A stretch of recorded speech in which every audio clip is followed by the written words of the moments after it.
Welcome to the Eating at a Meeting podcast. I'm your host, Tracy Stuckrath, dietary needs expert, certified meetings manager, certified food protection manager. I have searched the globe to find people and businesses who are creating safe, sustainable, and inclusive food and beverage experiences for their employees, guests, and communities. In each episode, you will find authentic conversations about how food and beverage impacts inclusion, sustainability, culture, community, health, and wellness. I know that sounds like a lot, but we're going to cover it all. Are you ready to feed engagement, nourish inclusion, and bolster your bottom line? If so, let's go. Hey, everybody, and welcome to another episode of Eating at a Meeting. I am your host, Tracy Stuckrath, and it is August 9th. Excited to be in the month of August with you. As I talked about last week, it is National Wellness Month. So I'm going to continue with that theme today with my friend here, Suzanne Morel. She is a climate reality leader who is committed to making the events industry more sustainable. And she is founder and owner of Creating Environments. Hello, my friend. Hello, and good afternoon, everyone. Thanks, Tracy, for having me. You're welcome. So I told you this was the National Wellness Month, but I think it really ties into sustainability. And I wanted to talk to you about that, how wellness ties into sustainability, because it is part of the Sustainable Development Goals. But I also want to talk about your health situation that has also helped you refocus and really think about wellness in your events as well. So let's start off with National Wellness Month. What does that mean to you as it relates to sustainability? Well, if you think of sustainability as three pillars, we have people, planet, the environment, and prosperity, profit. And we're focused really on the environmental aspect when we think of sustainability and events.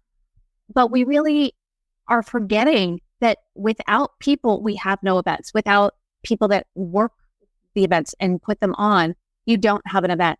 Without people attending your events, you don't have an event or conference. So people, to me, is one of the most important things, and taking care of those people. So you have, sustainability means continuing on. Without that important component, we don't have events.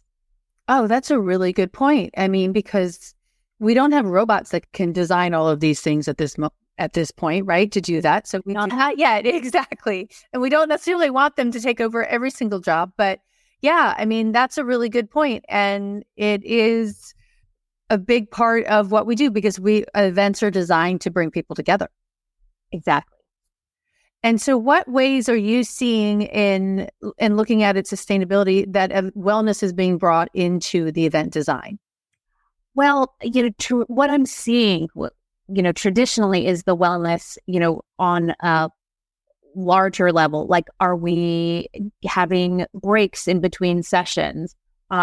The design of the food, are we, providing enough breaks for people? But I think we can go a little step further. We can actually choose our menus. So, that afternoon coffee break, so we're not having, brownies. And that's, so really choose menus that are brain healthy.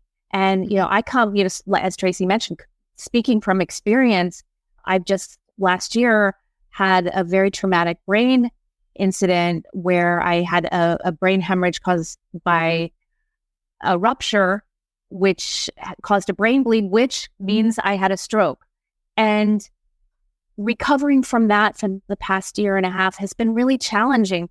And coming back to events after that, like Tracy mentioned, I'm seeing things in a completely an enlightened way, more so than I had before. And I think we all take, when we design our events, the guest experience, the entryway, moving around the event, what makes it easy for them. But really taking it a step further, I think, is important because we overlook so many simple things. Yeah.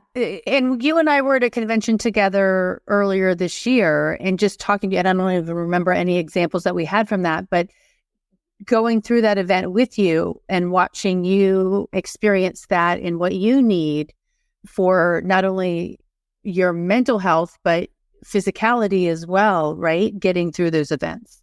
Yeah, exactly. Exactly. And I'm, for one, signage is really important. When traditionally we design signs, it's, a room number and an arrow, but you might have somebody with visual deficits and, looking at those color combinations. Are the signs busy? Is there maybe an identifier that, like if you're on an environmental track, maybe you could have a picture, a watermark of a tree on all those signs. So you can just identify that, and it makes it a little easier to navigate signs, big versus a big giant arrow. Right. So there's things like that. Navigating through tables is another issue. Yeah. Yeah, because typically we put the stanchions on there with the big number on it, but it's really hard to find in a big room of people. Right. Exactly. How do you manage that? Yeah. And coming off of COVID, I know there's a lot of staffing issues and we don't have enough staff sometimes. So having a human wayfinder isn't always practical or available. So really thinking of how you can make it easier for the guests who get there. And you may not know who has deficits or not. I do not shout this out when I go to an event. I want to do things on my own and I want to navigate it. And I don't want to be a trouble to the event organizers. And a lot of your guests are going to feel that way. And so when they're registering, they may not check that box that they need special accommodation because we're proud. We're proud, anybody who has had a disability, we just want to do it. Now, it's another thing if it's a visible disability and you really do need some, if you need ramps or something like that. But I think it's something that, just taking that little extra step. And what's good for someone with an invisible disability or a visible disability, that's going to be good for all of your guests. So think of it that way. So redesigning simple things like, easier signage and, access, maybe, where are the restrooms and, keeping those nearby to where your meetings are, like in most convention centers and hotels are. Yeah. And I think that it goes a long way in thinking about that. And it's hard to, having planned events for more than 30 years now, I'm like, it's not something that I thought about before I had my own food allergies, right? Planning those menus. But it is really trying to find individuals like yourself or me with food allergies, and I know you've got a food allergy to cilantro. Is that right? Crazy allergy. Right. Finding people to come and test your event out, right? Or get the different experiences so that you can be in that inclusive experience to provide better wellness. Because that's what it really is about providing accommodations for individuals who have a disability of any kind is a form of wellness. Exactly. And, something else that, came to mind as a result of, the COVID issues is, access to fresh water. And I know, convention centers and hotels now, you'll have the big, bubblers of water, but, they cost a fortune. And we need to do better. We need to do better with our event partners to find out a way, can this just be provided for anybody who's in the building? I mean, that's something for a healthy building to have access to fresh water. And sometimes those old water fountains that have been around since the 1950s, I don't want to get water from them. I don't know where the pipes are from, but they make new the water refill stations. Those should be everywhere and visible, and they should just include it in whatever venue you're renting, for your event. So fresh water and mobility, being able to move around, having those elevator signs and escalator signs, easier to read. Sometimes, they're so cryptic, with the little bubble people, it's hard to read sometimes. It really is. And signage really plays a big part in helping people get around places. And the story I use all the time is my friend Elisa, she, to get to the food and beverage function at an event, this was back in 2016, she had to go into the back of the house, down the staff hallway, down an staff elevator or the freight elevator, down another hallway, down to get to the space. Whereas, can we think about how that access is? Not that you're going to give all the attendees that access, but can you pick a different location then, right? Exactly. And what that does, it gives her a different event experience than the rest of the guests. And I think the whole point of this is everybody should have the same guest experience. You don't want, she then was burdened to get to someplace where it was someplace that was part of the whole function. And, if someone has visual disabilities or sound and light, they're affected with sound and light. Certainly, if you're at a rock concert, having somebody have that same experience if they have to put earphones on or dark glasses might be a little different. So you can't really adjust that experience. But I think in terms of food and beverage and accessibilities at meetings, which are pretty cut and dry, a simple tweak in a design is easy to do. Right. And I actually just posted today designing menus. I went to the New Bern Craven County Tourism Development Authority meeting, and the representative from the DoubleTree Hotel is there. And I don't know if you saw the story, but last week, DoubleTree on National Chocolate Chip Cookie Day announced their new allergy-friendly cookie that they will be giving out when people check in to DoubleTrees, because they're known for that DoubleTree or for that cookie. And the company they partner with is called Partake. But I'm like, for 20 years, I haven't been able to partake in that welcoming experience with DoubleTree because of a food allergy. But now I can. And I guarantee you it's going to taste the same. And other guests who taste that won't know the difference. And that's something that, that has been tested with menus. For example, for vegan or vegetarian menus, if you put it on a menu and you call it something different, people are going to order it. If you call it vegan something, or, versus, pasta primavera, or something else, people won't know the difference that it's, a vegan or, so it won't, the sales or the consumption of something.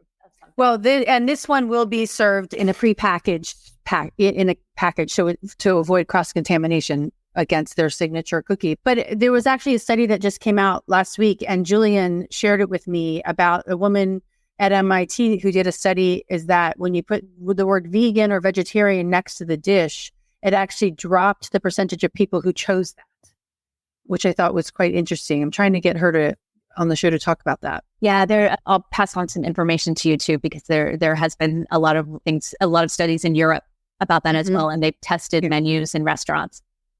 But when you're talking about wellness, and again, it's not or let's have yoga in the morning. I mean, that's not what I think of when I think of wellness at events. I think of the whole design of the event, but I also think of the facility that you're in. I think of what's the air quality like. Has that HVAC system been tested? And am I breathing in fresh air, fresh water? So I'm looking at the core things. I mean, the stretch breaks and yoga in the morning is nice to have, and your spa water is a nice to have. But again, I want to make sure that facility that I'm going to be spending hours of my life in is going to be safe for me. Right. That's a really good point. And what kind of questions can you ask a property? Looking a property, you can ask them, when was the last time their HVAC system was tested? I actually carry around, I don't have it actually with me at the moment, but I carry around a little air quality meter. It's, about this big, and it tests the CO2 levels. So you'll know, if you're getting fresh quality air. And I tested it at home one day. I was panicked. I was like, oh my gosh, I've got the windows closed. I'm not getting any fresh air. I'm going to breathe in all the, I'm going to use up all my oxygen. How am I getting oxygen? So, I immediately opened all the windows and, so, I thought about that at home, and, indoor air quality is something that is, in recent years has been getting a lot of attention, and a lot of older buildings and newer buildings are, they may not be up to speed. Air quality is something that's important. Well, and I don't know why this just popped into my head, but thinking about, new builds with the carpeting or the paint, and how has that venue been, quote unquote, fumigated to remove those chemicals that are in the glue that puts the carpet down, or all of those things too, because that's going to affect the air quality as well. Is that right? Absolutely. And that's, with that takes years for those VOCs to, disseminate. But you can get air cleaners and, air purifiers. I think we all have them now with that, clean the air every 15 minutes. And that should just be part of the HVAC systems, and sometimes with UV lights if they're, to kill any viruses that might be floating around the air as well. So on the wellness aspect of venue, besides the water and the air, is there anything else that we should be thinking about?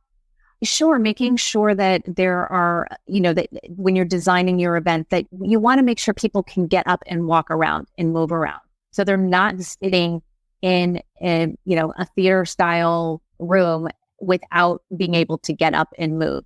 So think about the design of your event. We have had the same template since the industrial age with, you start off with your continental breakfast, you go into a plenary, you get a coffee break, go back to a plenary, then and have lunch, and then you might have some breakouts in the afternoon. But we have the same template. But think about this: are your guests able to get up and move around? Because sitting for too long of a time is not healthy for anyone. Not at all. Being able to move, being able to, and I don't mean having like a jogging break in the afternoon. I mean, that's nice to have, but again, you don't need to do anything super special. Just make it so they can get up and move. And whether that means you can get up during your event and go get a glass of water, or, get a cup of coffee without having to disturb the rest of your meeting. Just encourage movement. Well, and that's what this little thing does every hour, right? It's just encouraging movement for just 1 minute. And again, I've seen it. I've seen some where they have, somebody get up on stage and, have everyone do a strength break. That's fine. But you know what? That gets, it's got to be appropriate to your event. And it's not always appropriate, to your audience to be doing something like that. Sometimes it's fun, but, get people to get up and move around, whether that be in the back of the room, having high boy tables where people can stand and listen to the meeting as opposed to sitting in their theater style seats. Well, and that just reminded me that years ago when I was in Atlanta and I was teaching the kids cooking camp during the summer, and one summer I was like, they were all stressing out because they're prepping, and at 12 o'clock, because it was like from 10 to 2, 12 o'clock, I'm like, all right, everybody stop. And these are like 9 to 14-year-olds. I'm like, everybody stop. Now take a deep breath in and let it out. And then we did, what's the one where you bend over, morning yoga breathing, right? And I did that on one day. And then every day at 12 o'clock, they were like, Tracy, are we going to do our yoga breathing? I mean, and it was just, it helped them on the day that they were in competition, right? Because they could take that break and really then come back and focus on what they were doing. Yeah. That was stress. Exactly. And, going through what I've gone through a lot of very fascinating therapies. And I've learned in my crash course of neurology this past year that taking breaks is super important for brain health and also for focus and attention. So if you want your guests to be paying attention towards the end of the day, you've got to make sure you have adequate breaks. And that doesn't mean nap breaks, but, being able to go out and really take quality. And what we tend to do is during our coffee breaks, it's a networking break. So you're still on, you're still working, you're still using brain power. But my breaks now are getting off of a screen and going outside and looking at a tree. Just got to do something where, you can just turn off, even if it's just for a few minutes. And that's important. But we are so programmed in this country to, time is money. And, we've got to maximize all of our time. And we do, but you can also maximize your content as well. Yep. This week, I have a sty in my right eye. And so I have to put a hot compress, and a washcloth hot compress doesn't work. So the eye doctor gave me the little compress that you put over you heat it in the microwave, and I have to have it on for 8 minutes. And it's actually and I have to do it 4 times a day. So I'm like, it's nice to just lay back. I can't look at anything. And really kind of just breathe in and focus and let my eye heal. And it's amazing how that little 8 minutes of time helps a lot. And that's also good for brain health as well. So in your crash course of neurology, What else have you learned about brain health? Wow. That we as event planners, we are using our brain to like the highest level possible. It's crazy that we are just on the go. We're constantly flipping back and forth. When we think of multitasking, sometimes it's not really multitasking. It's just divided attention. It's just how our attention is working. We're flipping back and forth really fast. And multitasking is when you actually do two things at the same time. So walking and talking is multitasking. Okay. But divided attention is listening to a meeting and taking notes, because you're using your verbal skills in two different ways. You can't use them at the same time. So I never realized that. Almost just like your computer, you can't be typing 2 Word documents at the same time. You can only type 1 Word document. You can flip back and forth to them very fast, but you can only process one verbal activity at a time in your brain. Yeah. I'm going to say the other thing is we can adapt and we can learn, and our brains can repair. And so what you're stuck in right now, neuroplasticity is my favorite word now. You can just driving a different way to the office or driving a different way helps your brain. It's good for you to do things differently. So those old checklists, and revise them every time, do things a little differently. It's good for you. Wow, that's really interesting, because it makes your brain think and makes your brain work in a different way than what your normal daily routine is. Right. You're out of that automatic pilot, and then you're exercising a new part of your brain. And so it's good for us to do things differently. Yeah, it's not easier, and we don't like to do things easier. We want to do things easier. Right. But that does end up helping in the long run. Okay. So I want to talk about, you and I had a conversation a couple of weeks ago, and it's like, I want to talk about kegged wine and kegged beer and incorporating that into events. And I really like the idea of how that actually pertains to the wellness of the way we leave a city and our planet after an event. So can you talk about a little bit about what you were, I guess, pitching to me or talking to me about? Yeah. So the idea of kegged wine was new to me until about 5 years ago, when I was helping produce a wedding, and the venue only allowed kegged wine. And it's wine on tap. And I was like, what? And, my client was like, what? So we were very confused about this. We didn't know how this was going to work, in terms of setting up things. And, they said, well, typically people, when they want a glass of wine, they just come up, walk to the bar and get it. And, client was like, no, we can't have all these people coming, getting up out of their seats and walking to the bar. It's just going to be too complicated. So ultimately what we end up doing is getting carafes, like the glass carafes, and putting them on each of the table, and the table could just pass it and pour, because it was more of a family, it was a cozy wedding. It was appropriate for that wedding. And at the end of the day, we tasted the wine. We went to the vineyard. It was in upstate New York. It was absolutely amazing. And then that got me thinking, why are we doing this at every single gathering that we have, at restaurants, at convention centers, caterers? I mean, keg beer, it's a thing. If a fraternity party can have keg beer, we certainly can, figure out how to use, wine on tap. And it's actually, from a sustainability perspective, you're not shipping those heavy bottles across the country, across the globe. You have one keg that can be refilled and then shipped. You don't have the wear and tear on your staff having to, lift and carry those big heavy bottles of wine and heavy bottles of beer. And then at the end of the event, you don't end up with the waste, the glass, and also the partial bottles of wine that we all know we end up with. I mean, how many of you have had events where you end up with cases of half-opened bottles of wine that either you combine into full bottles and hand out to the staff, or that ends up getting trashed, which is a horrible thing to waste. And many municipalities do not recycle glass. They may use them, crush them up and use them in roads, but that's still another item. This saves then the local municipality having to deal and the venue and the staff that has to deal with it, moving that glass. Right. It's the extra labor to recycle that glass. And in the kegs, the wine will stay fresher. Once you open a bottle of wine, you know that, you got to use it up.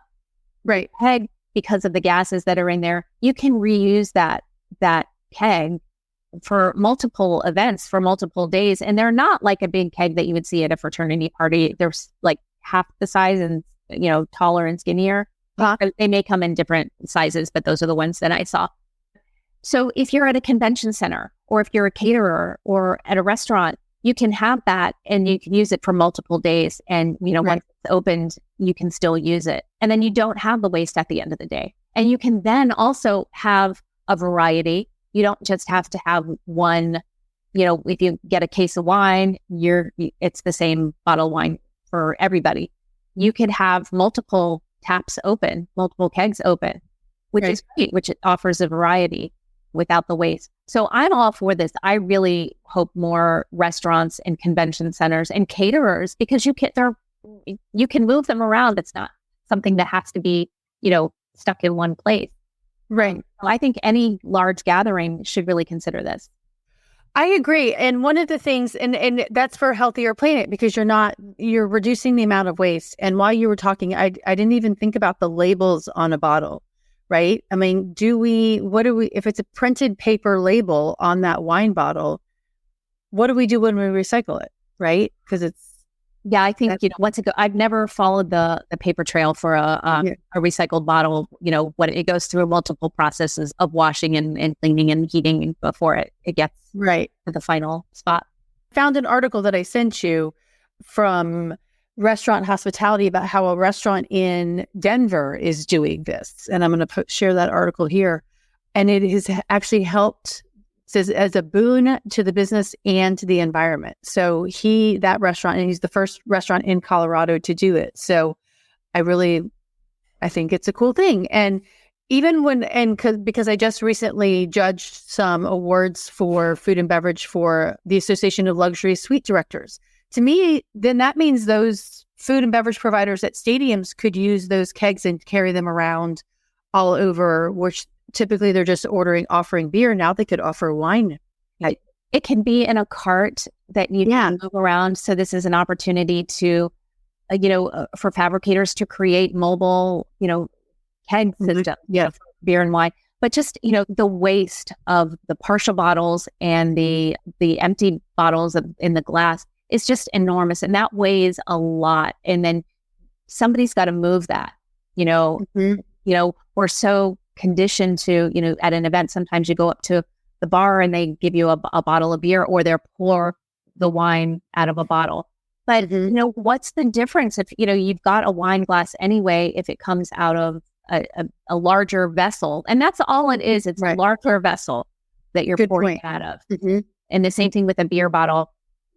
Yeah, very true. You can still take it and walk away with it. It's not like you're glued to the table.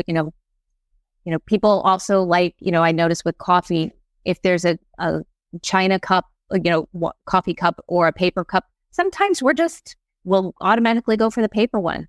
You still take it and walk around and drink it, but I think we're just conditioned to do that. Right, exactly. And I mean, you could have fun with reusable cups, or wine glasses, that you can do. I mean, thinking about food festivals, right?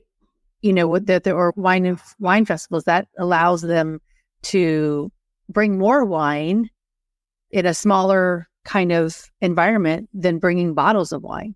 Right. And I hope that this really catches on and more people take advantage of this, because it's much safer. Again, you're not having to open bottles and, if, glass, you don't want any contamination with that. And, in the glass bottle, it's heavy. It's hard to move around, when you're dealing with large volume and large quantity. If you've ever picked up a case of wine, it's heavy. Yeah. Oh, yeah, it is. Okay. So just sticking with that whole wellness of the planet, what other ways have you seen? Because you also started the food waste, I put that in here somewhere, of DC. And so talk about wellness of the environment when we're talking about food and beverage. What are some things that you've seen? Yeah, something of course that we've been talking about for a long time is that food waste causes food loss and waste when it goes into the landfill is one of the largest emitters of methane, which is a very powerful greenhouse gas. So we want to avoid food waste and food loss. And food loss is, food that never makes it to the table, like if it's damaged in the, in the farm or in transport to the venue or to the catering company. And food waste is food that has been prepared and served that is not eaten or not consumed. So we've been talking about this for many years. People are finally catching on that we need to redesign the way we're serving and producing food so we're not overproducing and creating so much waste. However, a lot of local municipalities depend on donations and the excess food. So, as long as we're handling the food safely, it can go on down the line to the next people to consume it through charities. So it's 2 points. One, we want to stop overproducing. So you're not overbuying so that will save you money. So that means we need to do better at estimating how many people are coming and how much is going to be consumed. And that's just basically a numbers game. It's data. It's looking at your data, looking at what you're serving. And then the second part, again, since charities really do rely on this excess food, making sure that it's handled safely and packaged safely so that it can get downstream to the next human who would be consuming that. So it's a lot of different things. And of course, everybody's talked about, let's stop reducing adding more plant-based items on your menus. That's going to be better for the environment and better for your health. I was telling Tracy that I've been juicing recently. I saw a show and they were talking about the benefits of juicing from a cellular level. And I'm like, okay, I got to repair all my cells at this point in time. So I just jumped on the juicing train and love it because I feel like I'm tasting seasons. Like I had something, I was like, oh, this is what spring tastes like, and it was amazing that, because you're getting these fresh fruits and vegetables and you're squeezing out all the nutrients and then, getting them in one shot. It's almost like if you're getting an IV versus a pill, you get the IV, the effects of it a lot faster than you would a pill. So I just love it, and maybe, I don't know if it's a mind thing or what, but I just feel like at a cellular level, it just is like, yes, this is good stuff. And so I'm all on that. I on men that goes, let's say, and serving and not overproducing. Okay, so I'm going to jump to the juicing because I used to actually do juicing demonstrations when I lived in Atlanta and worked at Cook's Warehouse. So do you have a favorite combination of fruits and vegetables? I do. And it kind of goes with the season too, but I love, I have a carrot, apple, ginger, which is like my go-to. That's like that's like the first recipe in my little book. And I was like, okay, this is good. I can do that. Just eat and it tastes great. But then I do a celery green apple one, which is really good. That's the one that I thought tasted like spring. And then you add some spinach or something in it. And it's, if it's just, yes, it's so good. Yeah. And then there's a lemon ginger one, lemon and that, for inflammation. So, and these are things several years ago, I had done juice shots as a break in an event. We're just trying to do things a little healthier. And they were such a hit. I see it in Europe. They do juice shots as well. Mm-hmm. Well, it's one of my stops that mix with me or my Huron juicer is that I go to Whole Foods and buy their little shots of drinks, of juices as well. And one of theirs is lemon, cayenne, and ginger shot. It's good for the immunity, when you're traveling, but on a daily basis, it's really good, healthy for you as well. Absolutely. So, and, I add a little sparkling water and, then you have. That's a good idea. Yeah. Very cool. Okay, so we talked about planet, we talked about, people, but okay, the profit wise on this, let's, how does wellness tie into, you know, the profitability of an event? Well, because you maintain your people base. And again, without people, you don't have events. So without healthy people, you don't have events. There have been studies, Honeywell and some of the other larger engineering companies that, when you're talking about spaces, healthy workplaces retain people, retain your employees. You think about it, if you're in a nice, shiny space that feels healthy, it's a much better environment to work in rather than, an old pre-war building that looks like it's falling down and looks like it's got lead paint everywhere. So it's the same thing, in terms of the profitability with what we were talking about with wine, if in food waste, if you're not overproducing and if you're not overbuying, you're spending less money. So that's a point right there. And yes, it may not be, thousands and thousands of dollars, but it may be thousands of dollars. I mean, you have to look at your numbers and you have to look at your data to see where are you spending your money and why are you spending your money this way. Coffee is another thing. We spend so much money brewing coffee and most of it never gets drunk and gets spilled down the drain. So why are we overproducing coffee? Really look at your numbers, and you have a 150 person conference. Not everybody's going to drink coffee in the morning or in the afternoon. So you need to know your crowd, take a coffee RSVP maybe and get to know them a little better. Yeah. Oh, I like that. Yeah. That would be a fun social media post. How do you like your coffee? Right? I don't like coffee. I like it with caramel cream, or I like it, black, or that would be a fun social post to do for an event, just to garner what your attendees likes and likes are.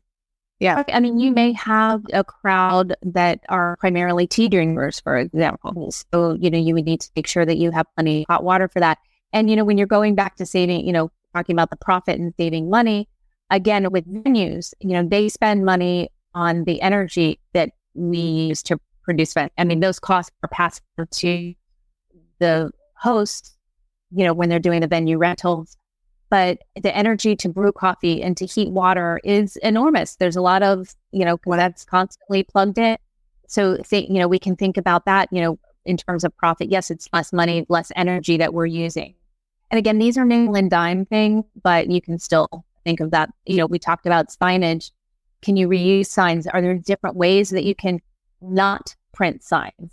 Just ideas. I mean, again, from a big picture, it might be nickel and diming, but at the end of the day, it does save money. And profitability, you want repeat business.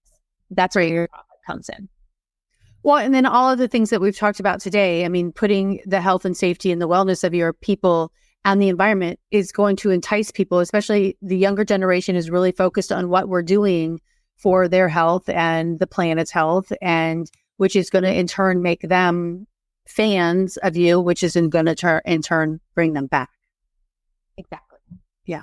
And I think a lot of the older generation is looking at some of that as well. So it's not just, the 20 somethings that are doing this, but it is the 30s and 40s and 50s as well. So me being in the 50s, I'm one of those people, Okay. So my last question that I ask everybody, and I think this ties it up into everything that we've talked about today. What does a safe, sustainable, and inclusive food and beverage experience look like to you when we're thinking about, health and wellness? Wow. That's a tough question, but I'll go back to what I was mentioning at the beginning, that having an inclusive, healthy, safe experience for all. So everybody has the same experience and nobody feels like they're, singled out or can't participate in that function because either they can't access the food and beverage or they can't eat what is being served, because that adds a negative tone to their experience. That changes their experience for event participating in. But what does it look like for me? Wow. I want everybody to be able to access fresh water. filtered water, not out of a scary 1940s water fountain that's made out of porcelain. We've all seen them. It looks like it would be in your elementary school. We've moved beyond that. We need to give appearance that we are taking health and safety seriously. I want healthy air, as I mentioned, air quality, the lighting. That's, you want to be able to see what you're getting on your buffet, or if it's a plate, so lighting is also important as well. Because as I mentioned to Tracy, I have a crazy allergy, and I can tell if something, just by the cuisine, if it might have, I'm allergic to cilantro, and if it might have something in it, if it's something Southwestern or Indian, there's a chance there might be a garnish of cilantro on it, because chefs love doing that. But they also sneak it in a lot of us. If I can't see, what I'm getting until I taste it, that could be a problem for me. And again, nobody thinks about having that kind of allergy, but I've got to be able to see it in order to, it's there. Well, and just to note for people, cilantro comes from, or coriander is cilantro. So it's a spice that's used in a lot of things. I think it's becoming a lot more prevalent as a spice being used in different dishes. So looking at that as well. So if Suzanne shares that she has, or whoever shares that she has a cilantro allergy, it's really important to make sure that you've got that label, because that's a hidden ingredient. Yeah. Oh, it's it's absolutely crazy, because, you don't know every spice that's in. The waiters and the staff, they don't know every spice that the chef puts in there, and chefs just go crazy with this, and it's not such a common thing. But you generally can tell if it's a spicy dish. Right. I gotta watch that. Okay. Well, thank you, ma'am. I'm so happy that you joined me today. You're welcome. And okay. I was gonna say, healthy bases are support to the whole holistic health and safety of an event. And again, move around. Think about it the next time you're hosting an event, you're working an event, or a guest at an event. Can you move around? How could this be designed so you can move around and aren't forced, that you're stuck in the middle of a big room, that you can't get up to, so you wouldn't be interrupting or disrupting the event. But you've got to be able to move. I love the ideas of having different kinds of seating so people can stand in the back of the room, on a highboy table, or couches where you can get up and move around, as opposed to being stuck at a table. And and again, you don't want to be socially awkward. Like if you're at a round of 10 people and all of a sudden get up, you don't want to be a rude person. But allowing for that and giving people the opportunity to move is very important. I love that. Yeah. Somebody used to say, as an attendee, you have the right to use your feet and go to whichever session that you want to, or get up and go to the, move around or whatever you need to do. So I love that. All right. Well, thank you. And everybody, you can find Suzanne at creatingenvironments.com, and you're on LinkedIn as well, right? Yes. And you've got an Instagram handle as well, which is Creating Events. So I hope that you've learned something from Suzanne today. I definitely did. And ma'am, I appreciate you being here. And thank you for sharing my story. You're welcome. And if anybody has any questions, let me know. And, I haven't shared my story too much because it's hard. It's hard for, people who have invisible disabilities to talk about it publicly when you're, when it's so new. Eventually it'll be easier for me. But it's out there more than you think. In so many groups, and especially at in offices, they're supporting groups of people who have invisible disabilities. So please, be supportive of your colleagues, of your coworkers, of your guests, of your staff, who might need a little extra, who ask for a little extra help. And it's not that because it's not that they want to be a burden. But we can do better for everybody. And that includes the setups of our food and beverage, what we're serving, how we're serving it, how we're designing spaces. And so help each other out. Again, it's more than you think. Quiet spaces are important as well. Oh, yeah. I will be here next week, same time, same bat channel, with Chef Nina Curtis. She is a plant-based chef out of California, and we're going to talk about that and her new role. So I'm excited to bring her to you. So until then, stay safe and eat well, and enjoy your eating at a meeting. Thanks for listening to the Eating at a Meeting podcast, where every meal matters. I'm Tracy Stuckrath, your food and beverage inclusion expert. Call me and let's get started right now on creating safe and inclusive food and beverage experiences for your customers, your employees, and your communities. Share the podcast with your friends and colleagues at our Eating at a Meeting Facebook page and on all podcast platforms. To learn more about me and receive valuable information, go to tracystuckrath.com. And if you'd like more information on how to feed engagement, nourish inclusion, and bolster your bottom line, then visit eatingatameeting.com.